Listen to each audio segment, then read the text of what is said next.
مرحبا يا نور عيني مرحبا مرحبا مرحبا الجد الحسيني مرحبا مرحبا.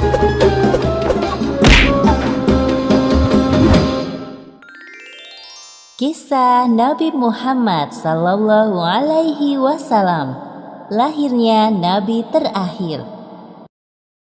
Ribuan tahun lalu, Mekkah hanyalah sebuah lembah di tengah padang pasir, tempat persinggahan para kafilah dagang yang kemudian diubah menjadi sebuah kota di masa kekuasaan Nabi Ismail alaihi salam. Kota Mekkah juga menjadi saksi atas lahirnya Khatamul Anbiya, penutup para nabi. Beliau adalah Muhammad bin Abdullah. Nenek moyang Nabi Muhammad bernama Hashim bin Abdul Manaf. Saat Hashim berkuasa, kota Mekkah terkenal dengan pusat perdagangannya yang makmur. Tidak ada yang dapat menyaingi kemampuan berdagang masyarakat Mekkah pada saat itu. Namun sayangnya, kehebatan masyarakat Mekkah dalam berdagang tidak sebanding dengan kebiasaan jahiliyah yang sering mereka lakukan. Hei, lihatlah burung itu. Sedari tadi ia terbang di atas kepalaku, lalu berbelok ke arah kiri. Nenekku pernah berkata, jika burung itu berbelok ke arah kiri, maka kau akan tertimpa sial. Benarkah ucapanmu? Ya, tentu saja. Menurut kepercayaan masyarakat jahiliyah, jika burung itu berbelok ke arah kanan, maka nasib baik akan datang. Begitupun sebaliknya. Orang-orang Arab pada masa jahiliyah sangat percaya pada tahayul. Kebiasaan jahil lainnya adalah tentang penyembahan berhala. Awal mula penyembahan berhala di kota Mekkah ketika seorang bernama Amr bin Luhai membawa sebuah berhala besar bernama Hubal dari Syam. Lalu diletakkan berhala Hubal itu di sekitar Ka'bah. Dan ia menyuruh orang-orang menyembahnya. Ayo cepat, bawa kemari minumannya. Kerongkonganku rasanya kering sekali. Sabarlah sebentar kawan. Bagaimana kalau kita berjudi sambil minum-minum? Tawaranmu sungguh menggiurkan. Tentu aku tidak bisa melewatkannya kali ini. Hei, kamu yang duduk di sana, panggil para penari untuk menghibur kami.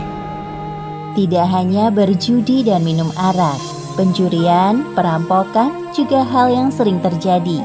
Sasarannya orang asing yang mereka temui di jalan. Hei kau, cepat turun dan serahkan semua harta yang kalian bawa. Mulai saat ini, kau dan istrimu adalah budak di rumahku. Kalian berdua jangan sekali-kali berani melawanku, atau nyawa kalian melayang.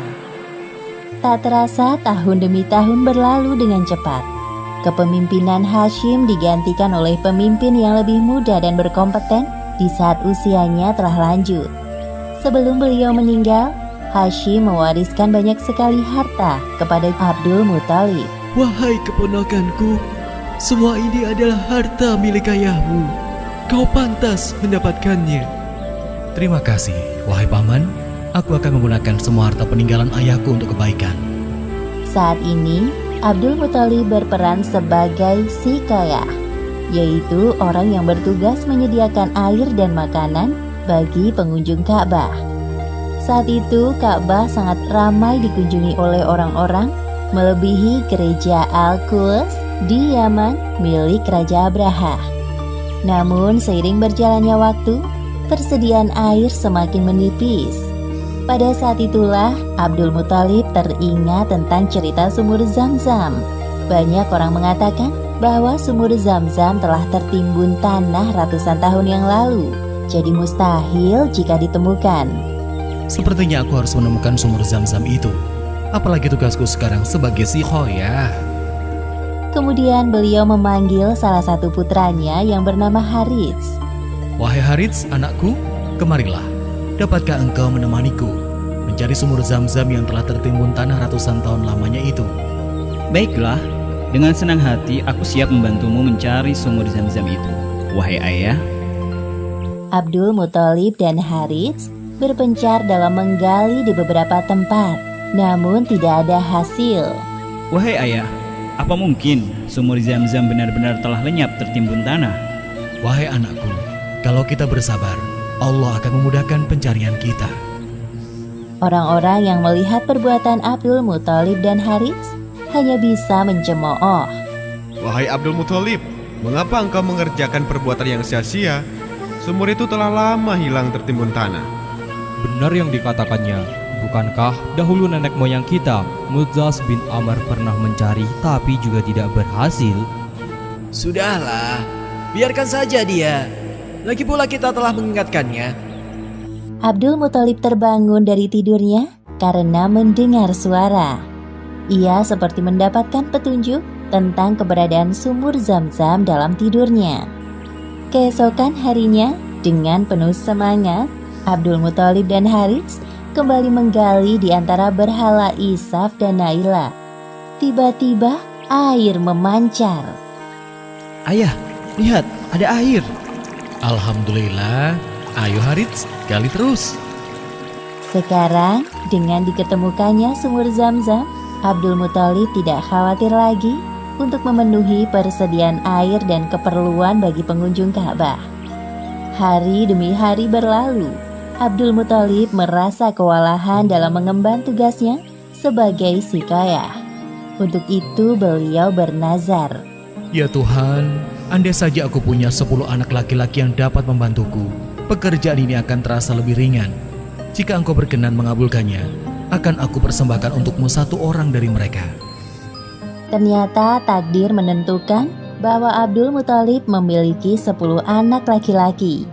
Saat mereka dewasa, dilakukan undian. Setelah diundi beberapa kali, nama yang muncul selalu sama, yaitu Abdullah, si anak bungsu. Wahai anak-anakku, sebenarnya hal ini sangat berat untuk aku lakukan. Tapi aku telah terlanjur bernazar. Sebenarnya tidak sampai hati, Abdul Muthalib mengatakan tentang nazarnya kala itu.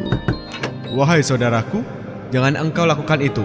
Batalkan nazarmu dan meminta ampunlah kepada Tuhan Hubal.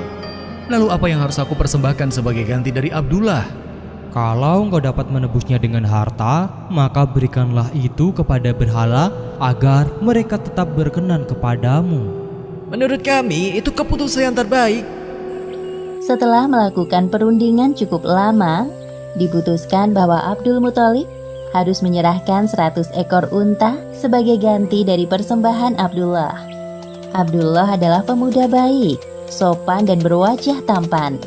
Banyak gadis-gadis Mekah yang tertarik dengannya, apalagi ketika mereka mendengar bahwa nyawa Abdullah setara dengan 100 ekor unta. Mendengar kenyataan bahwa Abdul Muthalib berencana menjodohkan Abdullah dengan anak dari Wahab bin Abdul Manaf, para gadis Mekah itu tentu kecewa. Allah Subhanahu wa Ta'ala telah menentukan jodoh Abdullah dengan Aminah, gadis yang memiliki nasab yang paling baik di kalangan suku Quraisy. Akhirnya mereka berdua menikah. Wahai istriku, musim semi telah tiba. Ini tandanya aku harus melakukan perjalanan dagang ke Syam. Pada saat itu, Aminah sedang hamil muda. Jika itu memang kewajibanmu, pergilah wahai suamiku. Meskipun sesungguhnya aku sangat berat untuk melepas kepergianmu. Simpan kekhawatiranmu, wahai istriku.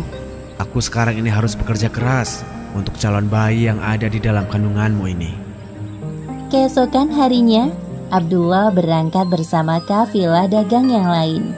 Aminah melepas kepergian suaminya dengan doa. Perjalanan dagang Abdullah berjalan lancar. Dalam perjalanan pulang, Abdullah singgah di Madinah untuk menemui sanak saudara dari ibunya. Ketika beristirahat, tiba-tiba Abdullah merasakan kesakitan dan merasa tidak sanggup melanjutkan perjalanan. Wahai kawanku, sepertinya aku tidak sanggup untuk melanjutkan perjalanan ke Mekah. Tolong sampaikan kabar tidak baik ini kepada ayahku. Baik, wahai Abdullah, aku akan menyampaikannya kepada Abdul Muthalib sesampainya di Mekah.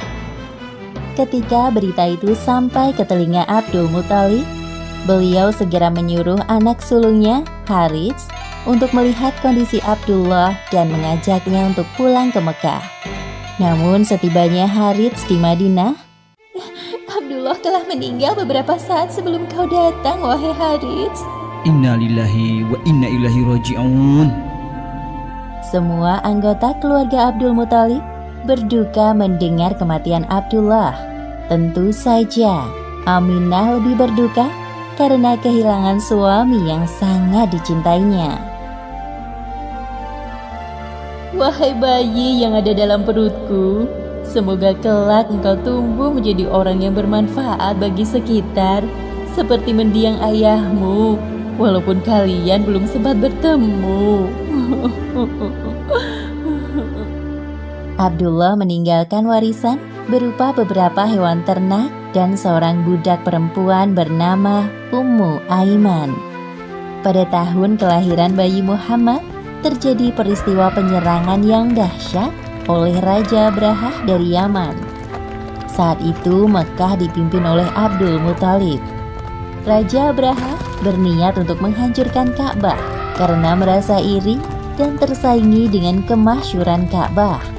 Namun Allah Subhanahu wa Ta'ala menggagalkan penyerangan Abrahah beserta pasukan gajahnya. Tepatnya pada hari Senin, tanggal 12 Rabiul Awal tahun 571 Masehi, Aminah melahirkan bayinya.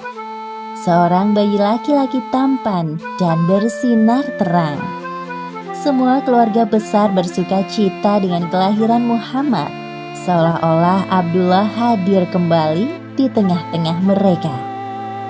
Kehadiranmu mengingatkanku pada ayahmu. Sungguh, memandang wajahmu mengingatkanku akan ayahmu, wahai cucuku. Dengan penuh sukacita, Abdul Muthalib menggendong cucunya untuk bertawaf di Ka'bah. Ya Allah, terima kasih atas hadiah terindah ini. Aku sangat bersyukur atas kelahiran bayi ini. Akan kuberi nama dia Muhammad. Setelah lewat 7 hari, Abdul Muthalib menyembelih unta sebagai ungkapan rasa syukur atas kelahiran bayi Muhammad. Wahai Abdul Muthalib, siapakah nama bayi ini? Aku memberinya nama Muhammad. Semoga kelak bayi ini menjadi orang yang terpuji dimanapun ia berada. Aminah memandang bayinya dengan perasaan bahagia, seperti doa yang selalu ia panjatkan. Allah Subhanahu wa Ta'ala telah menakdirkan Muhammad menjadi orang yang berpengaruh dalam mengubah sejarah dunia. Seperti yang disebutkan dalam Al-Quran, Surat Al-Anbiya ayat 107. Dan tiadalah kami mengutus kamu, Muhammad, melainkan untuk menjadi rahmat bagi semesta alam. Demikianlah akhir kisah lahirnya Nabi terakhir, Muhammad Sallallahu Alaihi Wasallam. Beberapa hikmah yang dapat kita ambil dari kisah ini, diantaranya, pertama, kesabaran dan niat baik dalam melakukan pekerjaan akan dimudahkan oleh Allah Subhanahu wa Ta'ala, seperti tekad kuat Abdul Muthalib dalam menemukan sumur Zam-Zam untuk memakmurkan Ka'bah. Kedua, jangan terlalu lama larut dalam kesedihan, karena semua yang bernyawa pasti mati dan digantikan dengan generasi baru, seperti kelahiran bayi Muhammad yang menjadi penyejuk hati bagi keluarganya setelah kematian Abdullah. Wallahu a'lam bishawab.